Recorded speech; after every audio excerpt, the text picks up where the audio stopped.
Good afternoon, students. Good afternoon to all. Now we will revise the chapter, which is the syllabus of term 2 also, gravitation.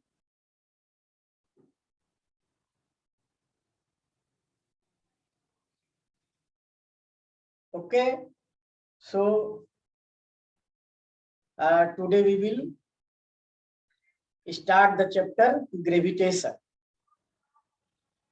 In this chapter, we will read first what is gravitation, Newton's law of gravitation.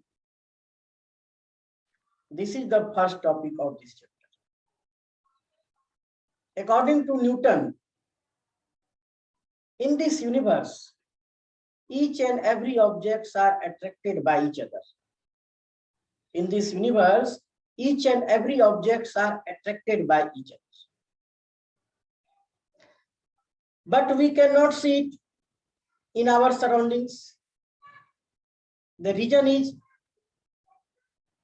due to frictional force, due to air resistance, objects not come close to each other. But if there is no frictional force, if there is no air resistance, then object will attract to each other. In space, it happens. Objects floats here and there, and they attract towards each other. Newton gave his famous Newton's law of gravitation. According to this law,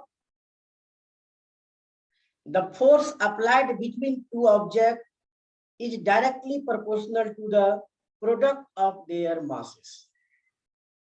दो object के बीच में जो attraction होता है, एक दूसरे पर attraction force लगाता है, वो फोर्स दोनों ऑब्जेक्ट के मास का प्रोडक्ट का डायरेक्टली प्रोपोर्शनल होता है। यानी कि दोनों ऑब्जेक्ट का मास का प्रोडक्ट ज्यादा होगा तो दोनों के बीच में फोर्स ज्यादा लगेगा, and inversely proportional to the square of distance between them. और दो ऑब्जेक्ट के बीच में जितना ज्यादा डिस्टेंस होगा, ग्रेविटेशनल फोर्स उतना ही कम लगेगा। It is inversely proportional to the square of distance between them. अगर दोनों के बीच में डिस्टेंस 2 मीटर है तो 2 का square 4 times 1/4 times gravitational force होता है। अगर दोनों के बीच का डिस्टेंस 3 मीटर है तो ग्रेविटेशनल फोर्स 1/9 हो जाएगा। लेकिन मास अगर एक का 5 है, एक का 2 है केजी में, तो 5 × 2 10, फोर्स 10 टाइम्स ज्यादा हो जाएगा। दोनों का प्रोडक्ट का डायरेक्टली प्रोपोर्शनल होता है और दोनों के बीच का डिस्टेंस का स्क्वायर का इनवर्सली प्रोपोर्शनल। तुम लोग को फेयर कॉपी में सारा लिखाए हुए law, Newton's law of gravitation. तो ये स्टेटमेंट है, हमें अब याद रखना है। Force applied between two object is directly proportional to the product of their masses and inversely proportional to the square of distance between them। इसका मैथमेटिकली एक्सप्रेशन हम लोग को डेराइव करना होता है। ये बहुत ही इंपॉर्टेंट क्वेश्चन होता है। State and explain Newton's law of gravitation. तो स्टेट में स्टेटमेंट लिखना है जो अभी तुम लोग को बताए, फेयर कॉपी में भी तुम लोग लिखे हुए। इसका एक्सप्रेशन फाइंड करते हैं। तुम लोग भी साथ साथ अपना कॉपी में फाइंड करो। ओके, और एक बार इसका हम लोग रिवाइज करते हैं किस प्रकार से इसका एक्सप्रेशन फाइंड करें। Suppose two objects having mass m1 and m2। दो ऑब्जेक्ट है, दोनों का मास, एक का मास m1, दूसरा का मास m2 है, and distance between them is r, small r, दोनों के बीच का डिस्टेंस है स्मॉल r। तो उसको डायग्राम में यहाँ पर लिखते हैं।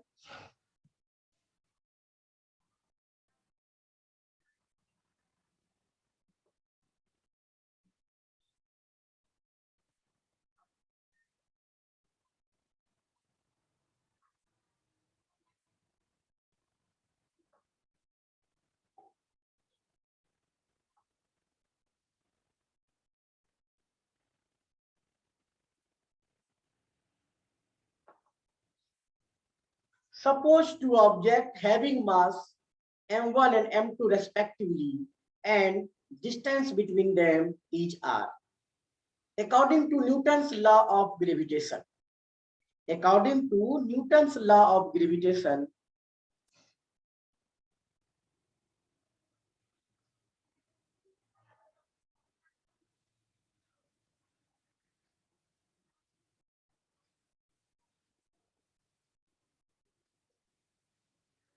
F directly proportional to the product of their masses m1 into m2.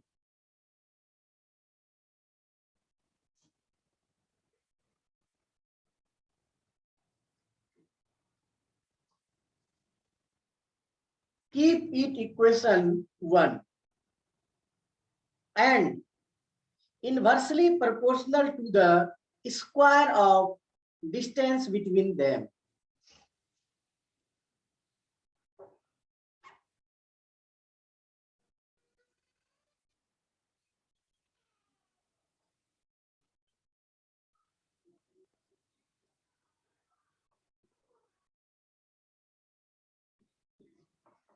Keep it equation 2. F inversely proportional to the square of distance between them. F directly proportional to the product of their masses and inversely proportional to the square of distance between them. Now, combine equation 1 and 2. We get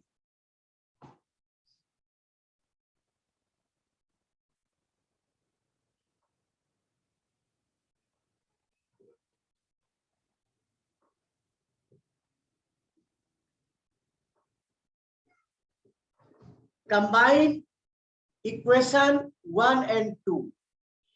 जब equation 1 and 2 को combine करेंगे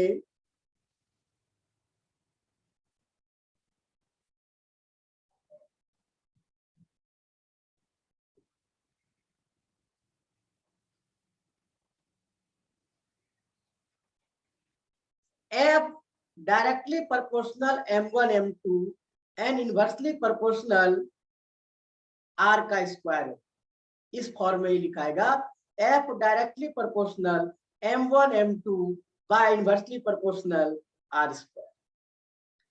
अब directly proportional का sign को remove करेंगे और constant term लिखेंगे।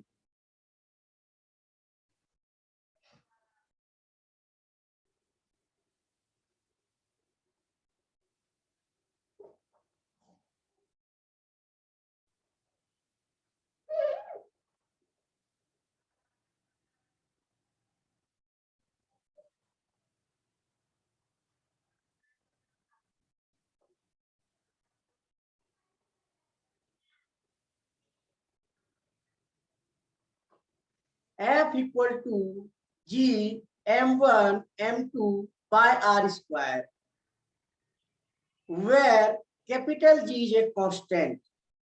This capital G is called gravitational constant. This capital G is called gravitational constant. तो यहाँ पर कांस्टेंट टर्म जो है कैपिटल जी, इसी को ग्रेविटेशनल कांस्टेंट कहते हैं। और दो ऑब्जेक्ट के बीच में जो फोर्स लग रहा है वो F equal to G m1 m2 bye are square, इतना फोर्स लग रहा है। अगर दोनों ऑब्जेक्ट का मास को रख दें और दोनों के बीच का डिस्टेंस पुट कर दें, कैपिटल जी का वैल्यू रख दें, तो हमारा फोर्स निकल जाएगा दो ऑब्जेक्ट के बीच में कितना फोर्स लग रहा है। ये इंटायर फॉर्मूला, ये इंटायर चैप्टर इस फॉर्मूला पर आधारित है। ध्यान रखना, F equal to G m1 m2 bye are square. m1 m2 के जगह पर हम कैपिटल M और स्मॉल m लिखते हैं। अगर मान लो ऑब्जेक्ट, एक ऑब्जेक्ट अर्थ है, दूसरा ऑब्जेक्ट कोई और ऑब्जेक्ट है, अर्थ और कोई ऑब्जेक्ट है, तो अर्थ का मास को कैपिटल M लेंगे, ऑब्जेक्ट का मास को स्मॉल m लेंगे, दोनों के बीच का डिस्टेंस यानी रेडियस ऑफ अर्थ होगा वो r लिया जाएगा। अब यहां से g निकालने का क्या फॉर्मूला होगा, capital G equal to FR square by m1 into m2। Scientist Cavendish ने अपना रिपीटेड एक्सपेरिमेंट के द्वारा कैपिटल G का वैल्यू फाइंड किया, which is equal to 6.67 into 10 to the power -11 newton metre square पर केजी स्क्वायर होता है।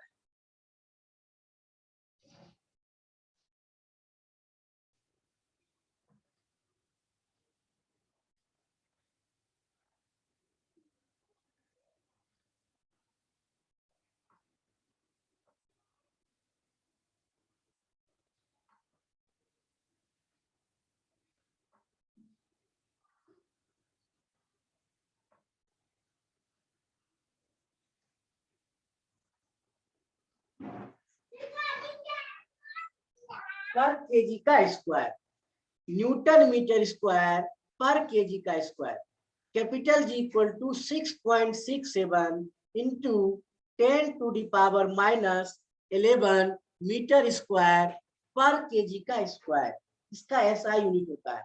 या वैल्यू लिखे हैं 6.67 इंटू 10 टू द पावर -11। तो ये वैल्यू जो है, value of capital G, the value of capital G 6.67 into 10 to the power -11 Newton meter square per kg square remains constant everywhere in this universe। Capital G का value पूरा universe में similar रहता है, same रहता है, कहीं नहीं बदलता। इसीलिए capital G is called universal gravitational constant. Question आता है why capital G is called universal gravitational constant. Capital G को यूनिवर्सल ग्रेविटेशनल कांस्टेंट क्यों कहते हैं? Capital G is called universal gravitational constant because the value of capital G remains constant everywhere in this universe. सभी universe में सभी जगह पर capital G का वैल्यू नहीं बदलता है, फिक्स है, यही है। इस चैप्टर में हम लोग एक स्मॉल g भी पढ़ने वाले हैं, कंफ्यूज नहीं होना, ये कैपिटल G है जिसको कि ग्रेविटेशनल कांस्टेंट कहते हैं, और वो स्मॉल g जो है वो क्या है, एक्सीलरेशन ड्यू टू ग्रेविटी है। हमने ऑलरेडी पढ़ चुका है, ये रिवीजन राउंड चल रहा है।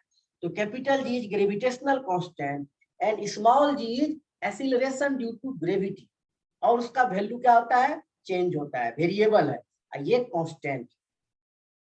तो हम लोग इस टॉपिक के बाद स्मॉल g में भी आएंगे, लेकिन पहले कैपिटल G के बारे में हम लोग यहाँ पर जानते हैं, ग्रेविटेशन। ठीक है, ग्रेविटेशन का क्या इंपॉर्टेंस है? The law of gravitation in which we read about gravitation, gravitation का हमारे डे टू डे लाइफ में ये काफी इंपॉर्टेंस है। First, gravitational force bind us with the earth. Gravitational force ही हमें अर्थ के साथ बाइंड करके रखता है, नहीं तो जैसे स्पेस में ऑब्जेक्ट फ्लोट करता है हवा में, हवा तो ऊपर में है नहीं, विदाउट एनी फोर्स क्या होता है, इधर से उधर फ्लोटेशन करता है। उसी प्रकार से ही अगर अर्थ का ग्रेविटेशनल फोर्स नहीं होता तो हम लोग भी नहीं होते, कोई भी ऑब्जेक्ट अर्थ पर एग्जिस्ट नहीं करता, सभी फ्लोट करता। अर्थ का ग्रेविटेशनल फोर्स ही एटमॉस्फेयर को अपने तरफ में अट्रैक्ट करके रखता है, इसीलिए अर्थ सरफेस से सर्टेन हाइट तक एयर पाया जाता है। ये एयर का जो इन्वेलप है, हमारे ऊपर में एयर का जो लेयर है, वो अर्थ का ग्रेविटेशनल पुल के कारण है, अर्थ का ग्रेविटेशनल फोर्स के कारण है, इसलिए अर्थ का ग्रेविटेशनल फोर्स इंपॉर्टेंट है। इसी ग्रेविटेशनल फोर्स के कारण एटमॉस्फेयर का लेयर का अम्ब्रेला हमारे ऊपर बना हुआ है, और उसी से लाइफ एग्जिस्ट करता है, हमें ऑक्सीजन मिलता है, नहीं तो यहाँ पर एयर का भी लेयर नहीं रहता। Importance of gravitational force, all planet revolve around sun including earth, all 8 planet revolve around sun due to gravitational force. Sun का ग्रेविटेशनल फोर्स के कारण सभी 8 प्लैनेट सन के चारों तरफ रिवॉल्व करते हैं।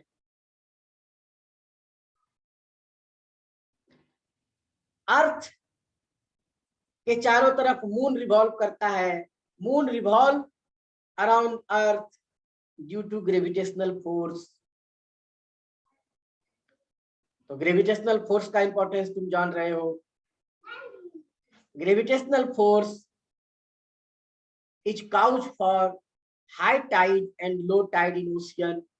ओशियन में जो हाई टाइड और लो टाइड आता है उसके लिए gravitational force of sun and moon, sun और मून का ग्रेविटेशनल फोर्स के कारण हाई टाइड और लो टाइड होता है। ग्रेविटेशनल फोर्स पुल करता है तो हाई टाइड आता है, और वो फोर्स जब रिलीज होता है तो फिर लो टाइड आता है, जिसका यूज किया जाता है साल्ट बनाने में, जिसका यूज हाइड्रो इलेक्ट्रिक पावर में किया जाता है इलेक्ट्रिसिटी बनाने के लिए, जिसका यूज फिशरीज में किया जाता है मछली पकड़ने के लिए किया जाता है। उसी प्रकार से ग्रेविटेशनल फोर्स का हमारे लिए बहुत ही इंपॉर्टेंस है, इसलिए हम लोग ग्रेविटेशन के बारे में जानकारी लेते हैं। We read about gravitational force, ठीक है।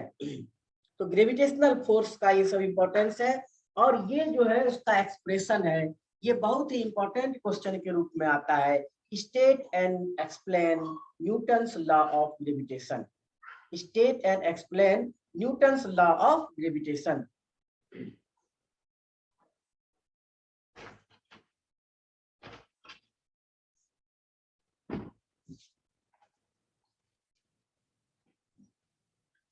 तो स्टेटमेंट हम लोग इसका पढ़ते हैं। Force applied between two object is directly proportional to the product of their masses and inversely proportional to the square of distance between them। ये स्टेटमेंट हो गया, और इसका एक्सप्रेशन फाइंड करते हैं। According to Newton's law of gravitation, F directly proportional m1 into m2, इसको equation 1 करते हैं। F inversely proportional r square, तो F inversely proportional r square equation 2 कर देते हैं। बहुत ही सिंपल, 2 स्टेप में ये। आप now combine equation 1 and 2, equation 1 and 2 को कंबाइन करते हैं तो ये लिखाता है F directly proportional m1 m2 and inversely proportional r square. आप डायरेक्टली प्रोपोर्शनल का साइन को रिमूव करते हैं तो F इक्वल टू आता है G m1 m2 by r square. F equal to G m1 m2 by r square, where capital G is a constant term. This constant term is called gravitational constant. Now F equal to Gmm by r square. This is the required expression for Newton's law of gravitation. इससे हम लोग capital G निकालते हैं। Capital G equal to cross multiply करेंगे F r square by m1 into m2। अब उस formula पर Cavendish ने अपना रिपीटेडली एक्सपेरिमेंट करके कैपिटल G का वैल्यू दिया। Capital G equal to 6.67 10 to the power minus 11 newton metre square पर kg square. This is the value of capital G, 6.67 10 to the power minus 11 newton metre square पर kg का square. Gravitational constant is called universal gravitational constant. ये question पूछा जाता है, why it is called universal gravitational constant. The value of capital G remains constant everywhere in this universe. The value of capital G remains constant everywhere in this universe, so it is called universal gravitational constant. Capital G constant है, it is scalar quantity, ठीक है। दूसरे तरफ हम लोग पढ़ते हैं small g। Small g जो होता है वो एक्सीलरेशन ड्यू टू ग्रेविटी है। ये है कैपिटल G ग्रेविटेशनल कांस्टेंट। और स्मॉल जी है acceleration due to gravity. The value of acceleration due to gravity that is small g 9.8 metre per second square near the earth surface. Earth surface के नजदीक में small g का value 9.8 metre per second square होता है। और ये जो है जैसे जैसे अर्थ सरफेस से एबव हम लोग जाते हैं वैल्यू इसका डिक्रीज करता है। तो ये वेरिएबल है और ये कैपिटल जी कांस्टेंट है, स्मॉल जी वेरिएबल है। स्मॉल जी क्या है? एक्सीलरेशन ड्यू टू ग्रेविटी, वो एक्सीलरेशन है इसलिए ये वेक्टर क्वांटिटी है। और कैपिटल जी जो है वो स्केलर क्वांटिटी है। अब हम लोग इस चैप्टर में एक्सीलरेशन ड्यू टू ग्रेविटी के बारे में पढ़ेंगे। इसके लिए हम लोग को फ्री फॉल पढ़ना पड़ेगा। What is free fall? Free fall क्या होता है?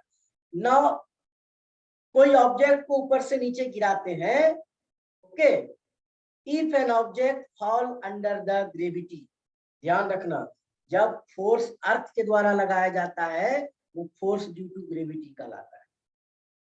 और अर्थ को छोड़ करके सभी ऑब्जेक्ट जो एक दूसरे पर फोर्स लगाता है फोर्स ऑफ अट्रैक्शन कहलाता है। और अर्थ जो फोर्स लगाता है उसे ग्रेविटी कहा जाता है।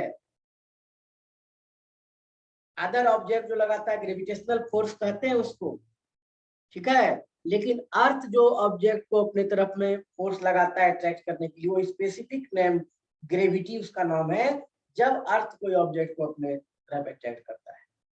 तो if object fall under the gravity, जब ऑब्जेक्ट ग्रेविटी में गिरता है, जैसे कोई ये मार्कर पेन को अगर हम गिरा रहे हैं नीचे तो fall under the gravity, gravity में नीचे की तरफ में गिर रहा है। कोई भी ऑब्जेक्ट, कोई स्टोन को ही रिलीज करते हैं तो ऊपर से नीचे गिरता है। तो any object fall under the force of gravity is called free fall. कोई भी ऑब्जेक्ट जो कि अर्थ का ग्रेविटी में गिर रहा है उसे ही फ्री फॉल कहते हैं। फ्री फॉल, फ्री फॉल यहाँ पर जो है ये बहुत ही मीनिंगफुल वर्ड है।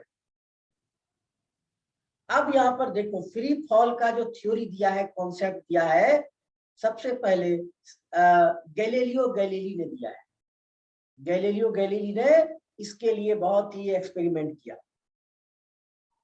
Leaning tower of Pisa situated in Italy, leaning tower of Pisa जो है वो इटली में इस प्रकार का बिल्डिंग है, झुका हुआ। बिल्डिंग कैसा होता है? ऐसा, लेकिन लीनिंग टावर ऑफ पीसा ऐसे है। तो इसका टॉप पर से गैलीलियो गैलीली ने कई एक्सपेरिमेंट किया। क्या कर रहा है?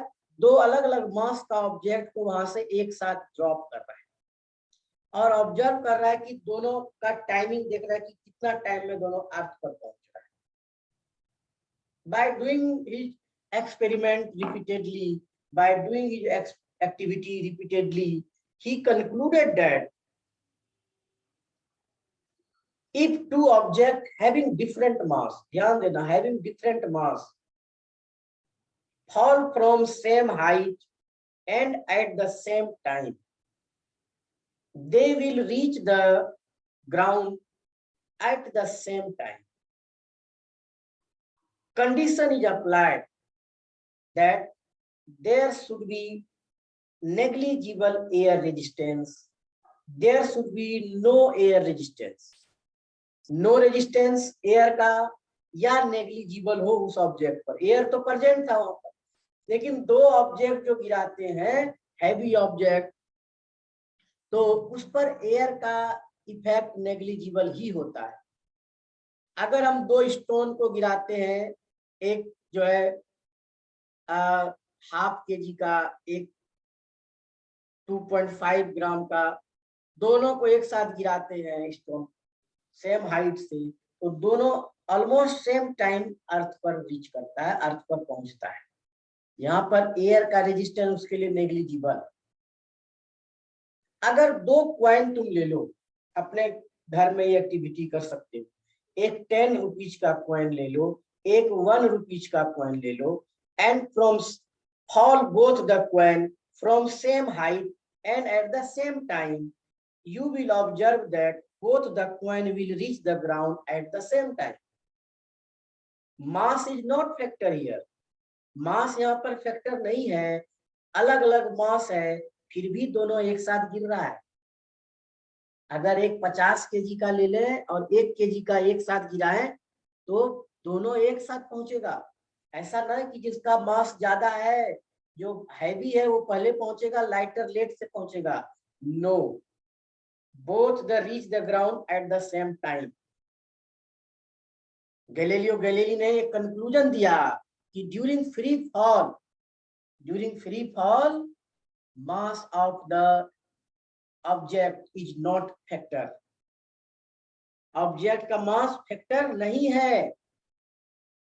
During free fall velocity of the object does not depend on the mass of the object. Free fall में ऑब्जेक्ट का वेलोसिटी जो है वो मास पर डिपेंड नहीं करता है।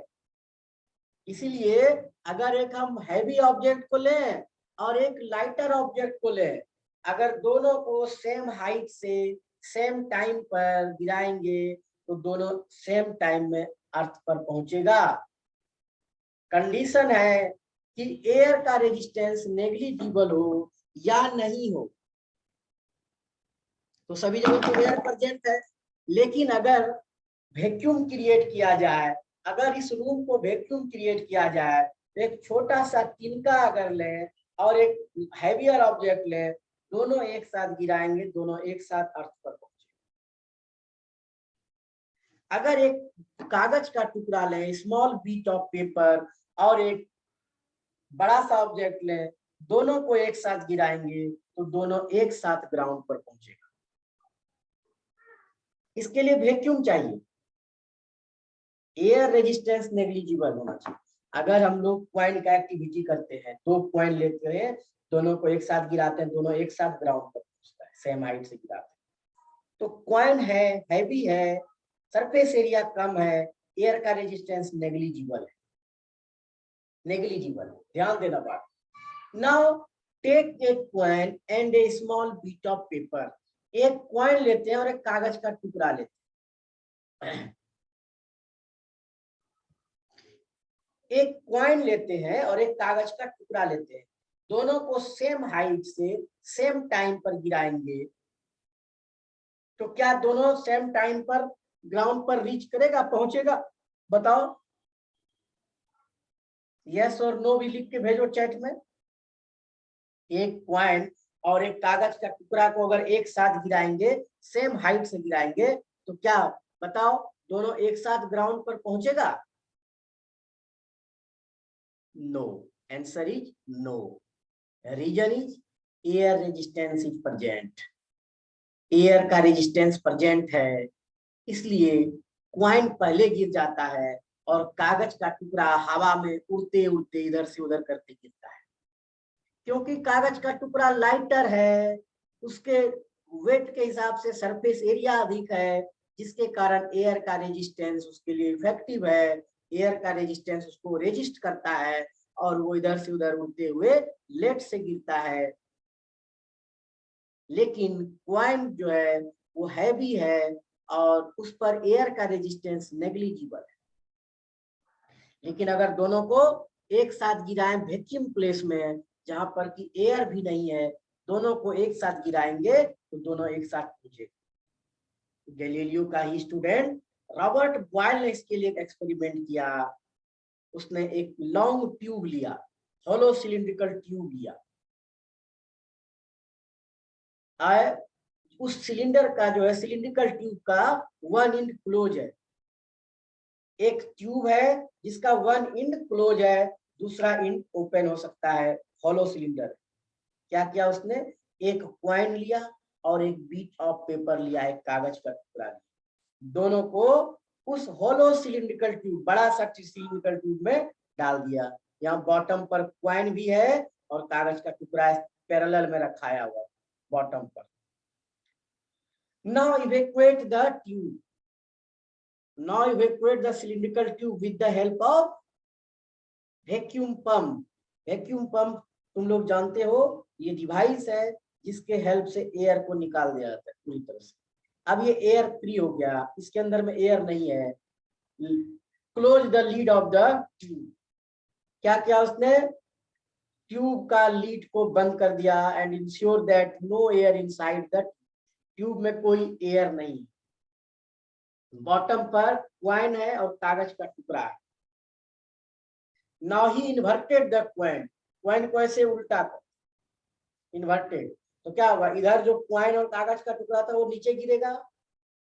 यस, लॉन्ग ट्यूब है, उसको उल्टाए तो both coin and bit of paper reach the another end at the same time. दोनों क्वाइन और कागज का टुकड़ा दोनों एक साथ इधर से इधर आ जाता है। जब ऐसे यहाँ पर कागज का टुकड़ा और क्वाइन में कोई डिफरेंस नहीं हो रहा है, दोनों एक साथ आ रहा है। क्यों? कि एयर प्रेजेंट नहीं है, because no air is present inside the tube. No air resistance दोनों के लिए बराबर है, वैक्यूम एक साथ गिर रहा है। तो फ्री फॉल का थ्योरी दिया गैलीलियो गैलीली ने, और फ्री फॉल में ये बताया कि free fall is free from mass of the object. ये ऑब्जेक्ट का मास पर डिपेंड नहीं करता है। एक लाइटर ऑब्जेक्ट, एक हैवियर ऑब्जेक्ट है, दोनों को सेम हाइट से गिराएंगे, दोनों सेम टाइम पर पहुंचेगा with similar velocity, similar velocity से पहुंचेगा। तब किस पर डिपेंड करता है फ्री फॉल? बताओ रविशंकर, फ्री फॉल किस पर डिपेंड करता है? बताओ रोमिता, फ्री फॉल किस पर डिपेंड करता है? Free fall depend on the acceleration due to gravity. Okay, Ravishankar का आंसर आया है, एक्सीलरेशन ड्यू टू ग्रेविटी पर डिपेंड करता है। And acceleration due to gravity, it is denoted by small g, and value of small g is 9.8 meter per second square near the earth surface। Earth surface के नजदीक में ये 9.8 metre per second square होता है for each and every object, सभी object के लिए। Either object is heavier और लाइटर, ऑब्जेक्ट लाइटर है या हैवियर है, इट इज नॉट मैटर, ये कोई मैटर नहीं है। It only depend on the acceleration due to gravity.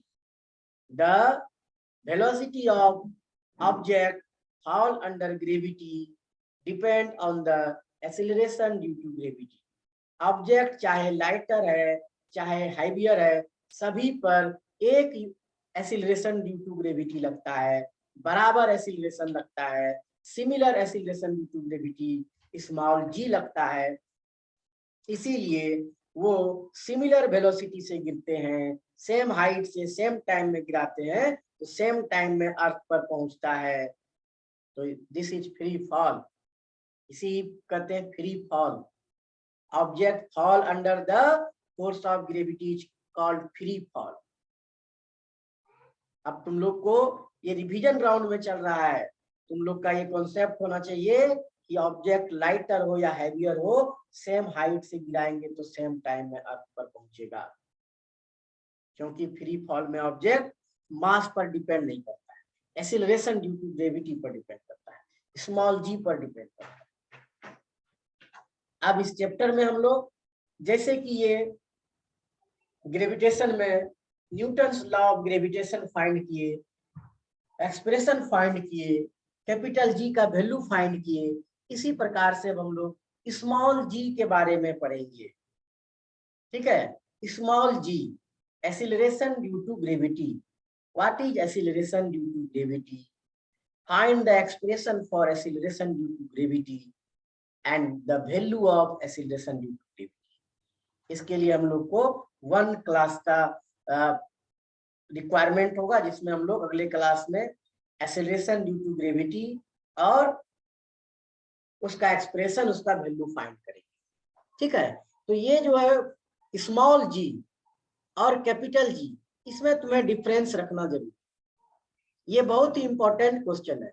Differentiate between capital G and small ji. Capital G और small g में डिफरेंशिएट लिखने के लिए आता है, तो कैपिटल जी, दूसरी तरफ small ji. Capital G it is universal gravitational constant, small g it is acceleration due to gravity. दूसरा point, capital G is a scalar quantity, small g it is a vector quantity. कम से कम 3 से 4 point हम लोग लिखते हैं। Okay, 1 minute.